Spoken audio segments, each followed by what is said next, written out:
हमारी रोजमर्रा की जिंदगी में संघर्ष इतना अधिक बढ़ गया है कि निर्णय लेने में अक्सर समस्या होती है। हम समझ नहीं पाते कि कौन सा निर्णय हमें सही दिशा में प्रगति कराएगा। दरअसल कलयुग में जीवन कितना संघर्षमय होगा, श्री कृष्ण यह बात पहले से ही जानते थे। इसीलिए अर्जुन को माध्यम बनाकर उन्होंने गीता के द्वारा सफल मानव जीवन के कई सूत्र दिए।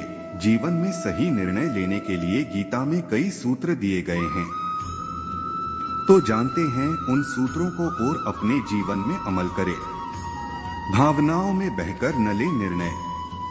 गीता के 6 अध्याय में श्री कृष्ण ने कहा है कि मानसिक स्थिरता की स्थिति में ही कोई निर्णय लें, अर्थात जब आप ज्यादा खुश या ज्यादा दुखी हैं तो उस समय कोई निर्णय न लें। दुख या बहुत खुशी की स्थिति में गलत निर्णय लेने की संभावना अधिक होती है। खुद से करें यह सवाल। जब आप कोई निर्णय लें तो निर्णय लेने के बाद खुद से पूछें कि कहीं यह निर्णय मैं बहुत भावुक या क्रोधित होकर तो नहीं ले रहा हूँ। हर पक्ष पर पूरी ईमानदारी से खुद से सवाल करें और इतनी सही निष्पक्षता से खुद को जवाब दें। जब आप अपने जवाब से संतुष्ट हों तभी निर्णय लेकर आगे बढ़े। निष्काम कर्म करते रहिए। आप हमेशा निष्काम भाव से कर्म करें, सही निर्णय लें और कार्य से जुड़े प्रयास तेज कर दें। कार्य को पूरा करने के लिए कर्म आपके हाथ में है, उसका परिणाम नहीं। इसलिए जब रिजल्ट न मिले तो अच्छा काम करना बंद न करें, क्योंकि परिणाम आपको तब मिलेगा जब ईश्वर चाहेंगे। बदलाव से न डरें। जब आपने कोई निर्णय लिया है तो उसके परिणाम के साथ परिस्थितियों में परिवर्तन भी आएगा। ऐसे में अगर आपके निर्णय लेने से बदलाव आ रहा है तो बदलाव जरूर करें, क्योंकि अपनी सहज स्थिति अर्थात कंफर्ट जोन से बाहर आना जरूरी है। नहीं तो आप अपनी क्षमताओं को समझ नहीं पाएंगे। बिना आस्था के न करें कोई काम।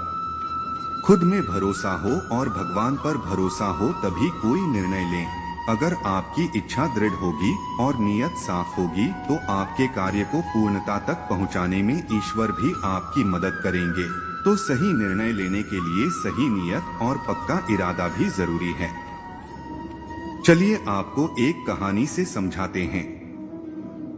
मोहित बचपन से कुछ बड़ा करना चाहता था। शुरू की पढ़ाई में अच्छे से स्कूल में प्रवेश एडमिशन भी ले लिया और नियमित पढ़ाई भी करने लगा था कि थोड़ा बड़ा हुआ। उसके साथ के कुछ बच्चे दूसरे स्कूल में बस से जाते थे तो मोहित का भी मन बस से स्कूल जाने को होने लगा। फिर घर वालों से जिद करके उस स्कूल में नाम लिखवा लिया और फिर समय बीतता गया। मिडिल क्लास से अब मैट्रिक की पढ़ाई करना था तो सब बच्चे अपने मनपसंद के सब्जेक्ट के साथ नए नए स्कूल में प्रवेश ले रहे हैं तो मोहित भी उनका देखा देखी सब्जेक्ट लेकर प्रवेश एडमिशन ले लिया।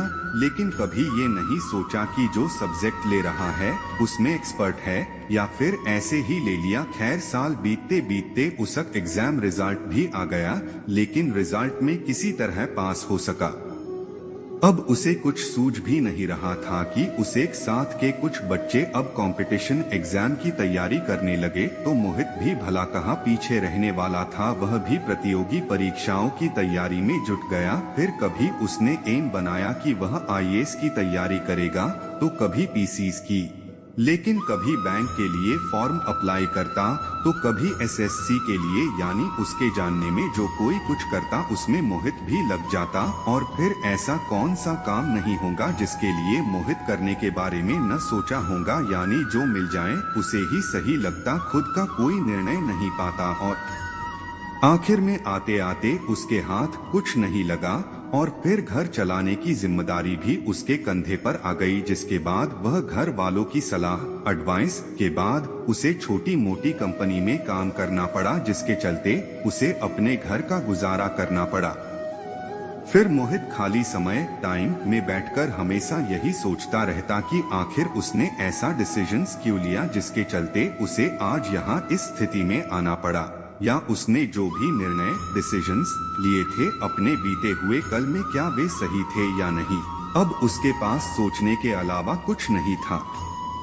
तो देखा आपने किस प्रकार मोहित अपने जीवन में वो सब कुछ हासिल कर सकता था जो उसे करना चाहिए था, लेकिन अपने खुद के सही निर्णय डिसीजंस की अपेक्षा दूसरों को देखकर निर्णय लिया और फिर कभी उन निर्णय को अपना पक्का लक्ष्य भी नहीं बनाया, जिसके चलते उसने 1000 निर्णय लिए और अंत में उसे खाली हाथ जीवन गुजरना पड़ा।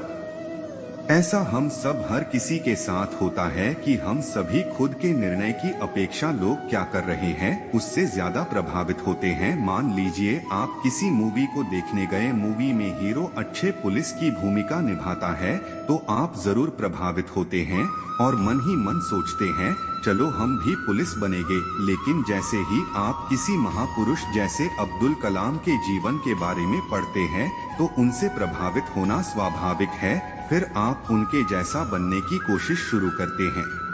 लेकिन जैसे ही आपका कोई मित्र कुछ और ही कर रहा है तो आप अपने सारे डिसीजंस को यूं ही छोड़ देते हैं और फिर उसकी राह चल देते हैं और फिर वही करते हैं जो आपका मित्र कर